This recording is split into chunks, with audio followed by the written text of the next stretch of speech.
we have something very, very special for you, a conversation between Jay Sanguinetti and Shinzen Young. And just for context, the work that has emerged from the collaboration between these two individuals, I think, is some of the most exciting work at the intersection of technology and meditation. It's I'll let them obviously give a deeper introduction to the work, but it's really, really cutting edge stuff. And so you don't want to miss this one. And so just can I get a hello from Jay and Shinzen? I know you're here. Yep, Jay. we're here. Yeah. Well, guys, thank you for being here. I'm going to do a quick introduction and let you take it off. So Jay Sanguinetti is he's a scientist in Tucson, Arizona. He was trained in philosophy, neuroscience, cognitive psychology, and completed his PhD at the University of Arizona on the neural processes of conscious and unconscious visual perception. His current interests include using non-invasive brain stimulation to enhance cognition and well-being. And we also have Shinzen Young. Shinzen is an American mindfulness teacher and neuroscience research consultant. His systematic approach to categorizing, adapting, and teaching meditation, known as unified mindfulness, has resulted in collaborations with Harvard Med School, Carnegie Mellon, and University of Vermont in the very burgeoning field of contemplative neuroscience. And Shinzen's got a quote that I really love, so I'm just going to throw this in here as well in terms of his own description. He says, "I'm a Jewish American Buddhist teacher who got turned on to comparative mysticism by an Irish Catholic priest and who has developed a Burmese-Japanese fusion practice inspired by the spirit of quantified science." He's my kind of guy. So,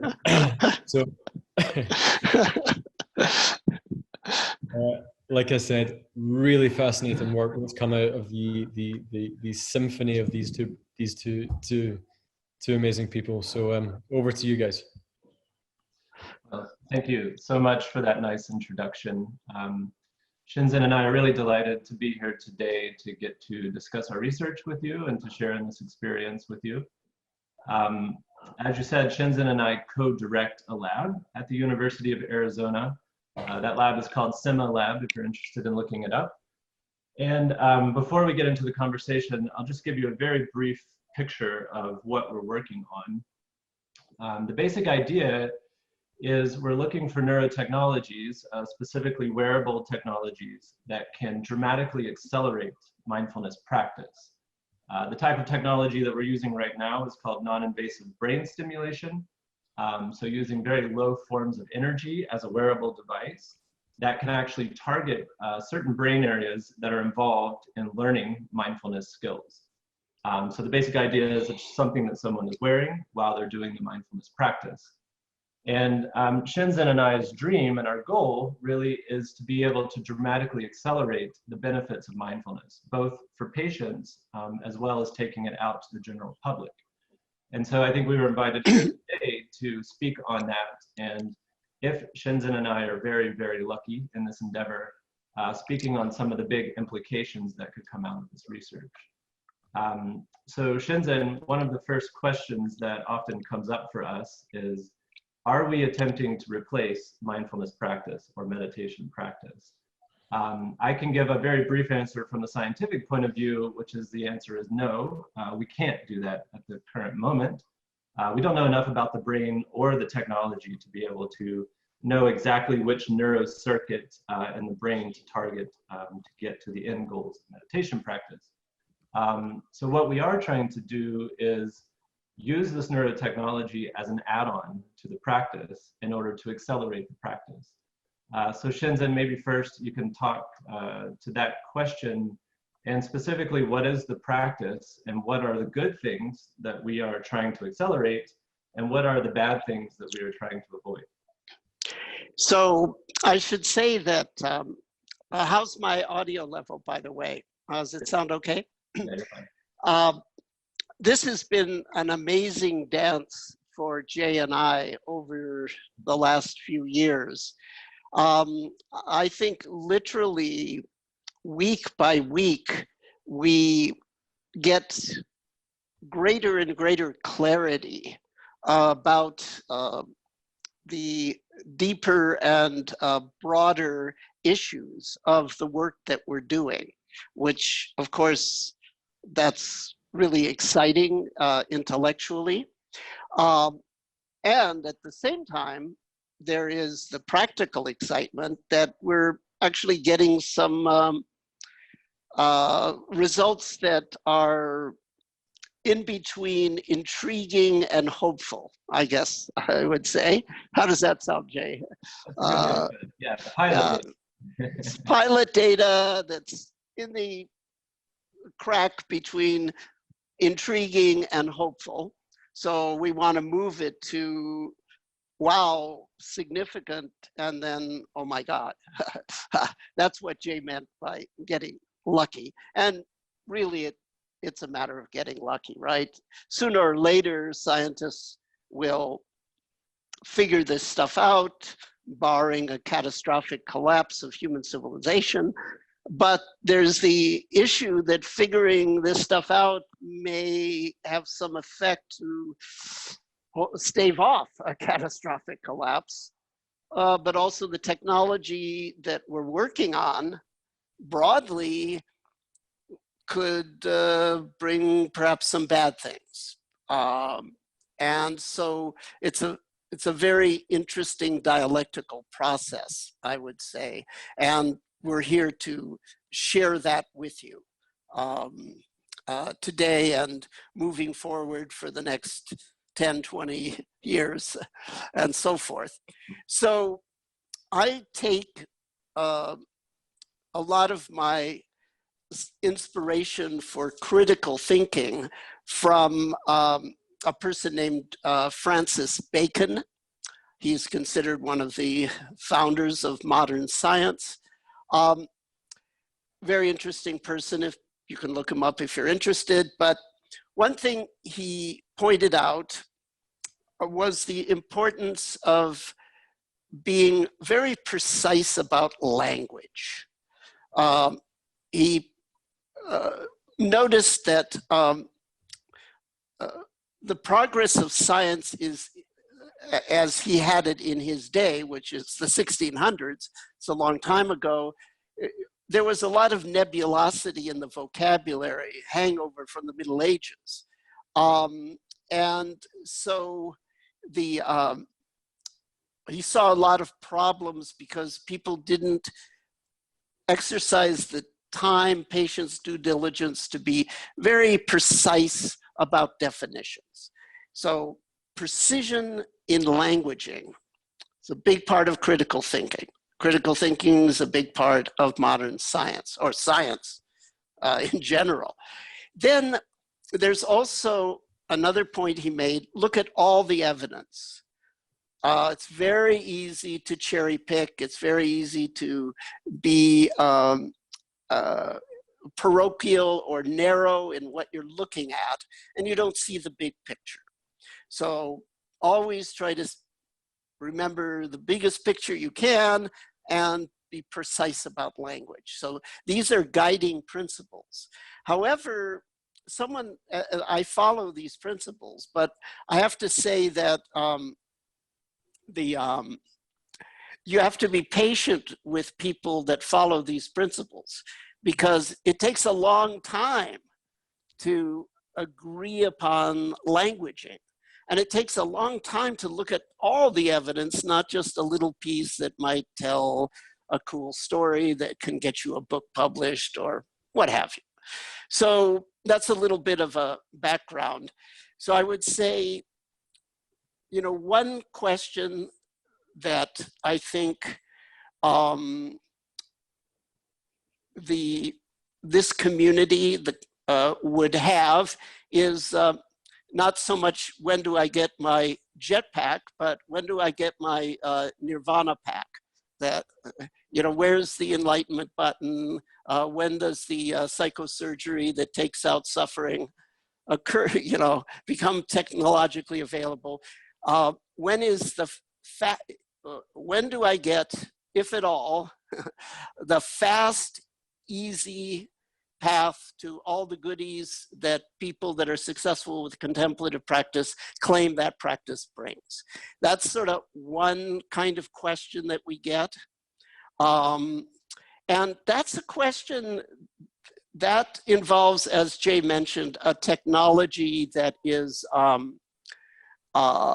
way beyond what we currently have and maybe will never have. Once you look at what all the old goodies are that contemplative practice brings to those for whom it's a success, when you look at how broad and deep those traditional felicity enhancements are, those you see this is largely a function of training. And so quick and easy, maybe not so much. On the other hand, when we look at all the evidence, we see sometimes people get enlightenment, full-on liberation out of nowhere without any training, without any previous work. And so, oh, okay, on the other hand, this is sort of natural, spontaneous, so maybe there is the quick and easy. But I would point out that even that it's very significant that these profound things can happen without training. That's an important piece of information. However, as a professional mindfulness teacher, I can tell you in almost every case of spontaneous enlightenment, training followed in order to fully realize and integrate the effects of that. So one way or another, training is probably going to be involved here, and that means probably not quick and easy. But maybe quicker and easier, in that by combining a techno boost with all of the elements that constitute a standard practice, and we're going to be very precise about what those elements are.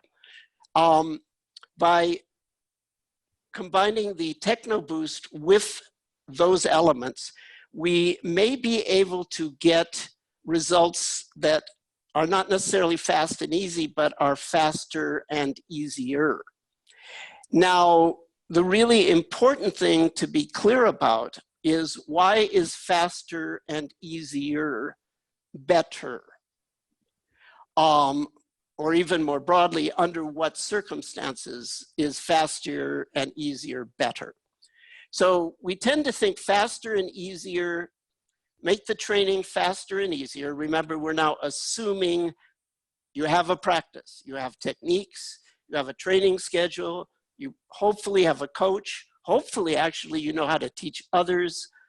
All the pillars, we're precise about what we mean by the pillars of a contemplative practice. All of those are in place, either because you came to the clinic and we give them to you, or you had them before. And now you're having also an add-on of neuromodulation.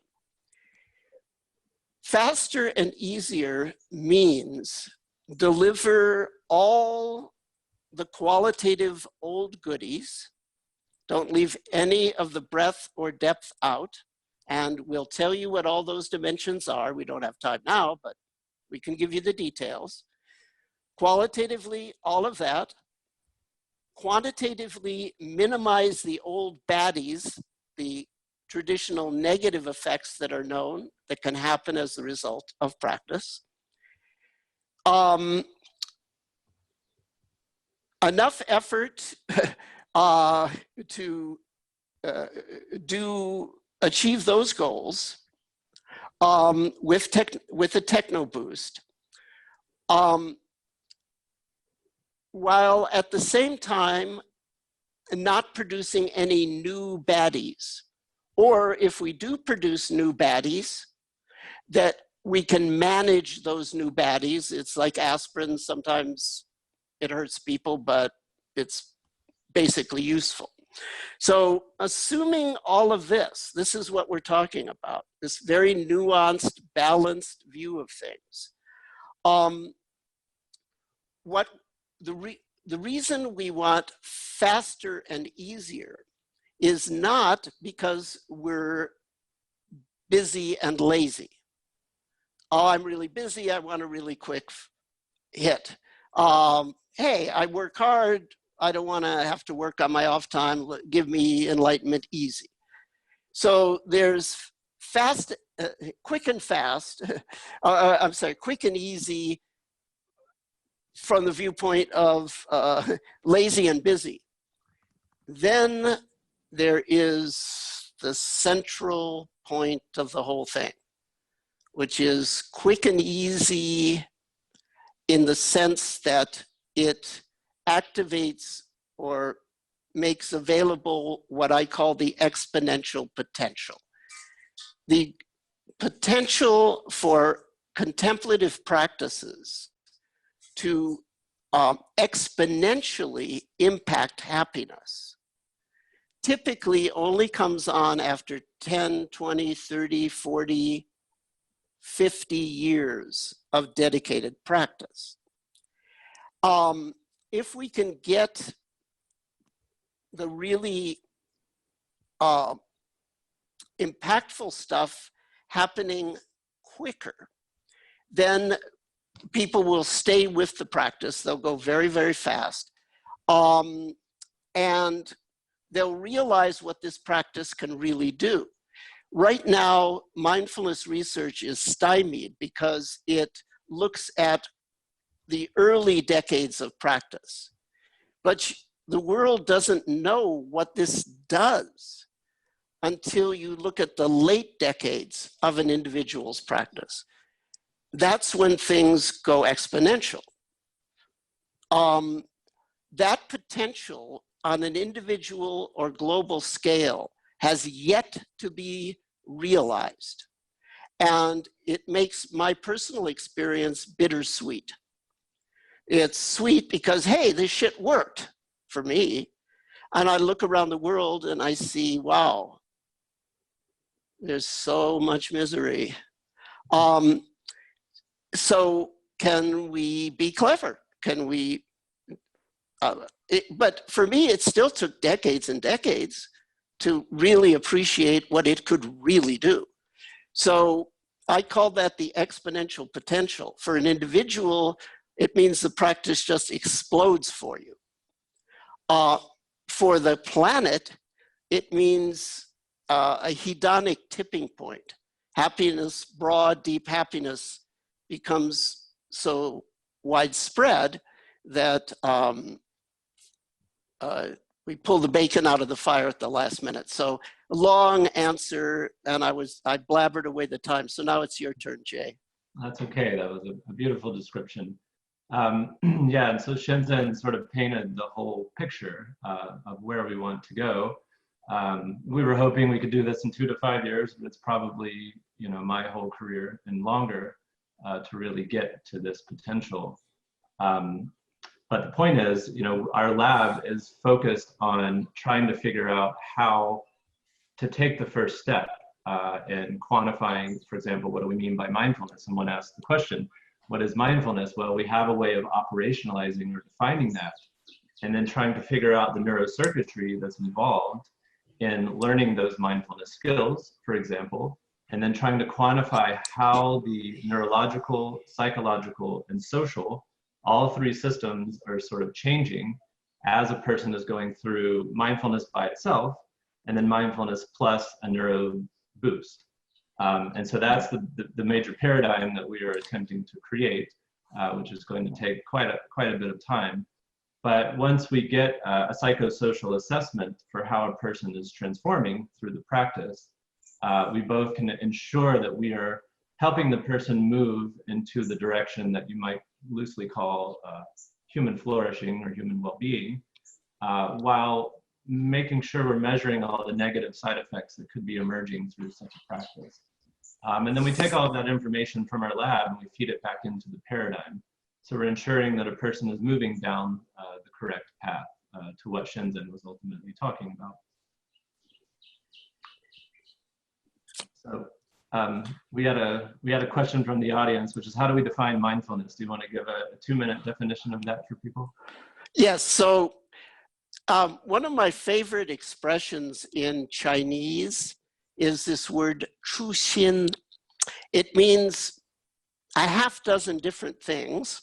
That's why I like it. It's actually a political slogan in the People's Republic of China, but it's also a Buddhist term and a very useful term. Chu means first, F-I-R-S-T. And Xin means thought, consciousness, idea, intention, very, very broad in meaning, Xin. So the first thought,